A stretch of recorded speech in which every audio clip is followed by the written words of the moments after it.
আসসালামু আলাইকুম এভরিওয়ান। তো কী খবর সবার? আশা করি আপনারা আল্লাহর রহমতে অনেক অনেক ভালো আছেন আর এবং আপনাদের দয়ায় আমি অনেক ভালো আছি। আসলে তেমন কোনো মিনি ব্লগ এই রমজানে আমি একটাও করি নাই। মূলত এই ১ম রমজানে একটা মিনি ব্লগ করতেছি। মূলত লাস্ট ফ্রাইডে চলে গেছিলাম হচ্ছে শরীয়তপুর। একটা ইফতারির আয়োজন ছিল। আসলে এটা আমরাই আয়োজন করছিলাম। তো ইফতারির যে মূল যে খাবারটা সেটা হচ্ছে খিচুড়ি। তো আপনারা দেখতে পাচ্ছেন খিচুড়ির চাল ধোয়া হইতেছিল। আমিও হেল্প করতেছিলাম আর মাঝখানে ভিডিও করতেছিলাম। কিছুক্ষণ পর হচ্ছে আব্বু আসলো। তো আব্বু হচ্ছে খিচুড়ির যে মেন ইনগ্রিডিয়েন্টসগুলো সেগুলো লাগাতেছিল, আপনারা দেখতে পারতেছেন। আসলে আমি কাজ করছি কম আর ভিডিও করছি বেশি, এই জন্য বকাও খাইতে হচ্ছে খুব। ফাইনালি ১২টা থেকে বিকাল পর্যন্ত অক্লান্ত পরিশ্রমের পর আমাদের খিচুড়ি রেডি হইলো। আসলে খিচুড়িটা দেখতে যতটা সুন্দর লাগতেছিল তার থেকে অনেক অনেক বেশি মজা ছিল মানে যখন আমি খাইছি এটা।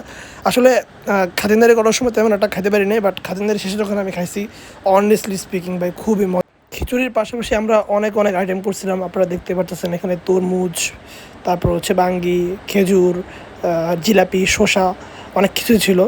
কিছুক্ষণ পর সব কিছু নিয়ে মসজিদে হাজির হলাম এবং খাতিরদারি শুরু করলাম।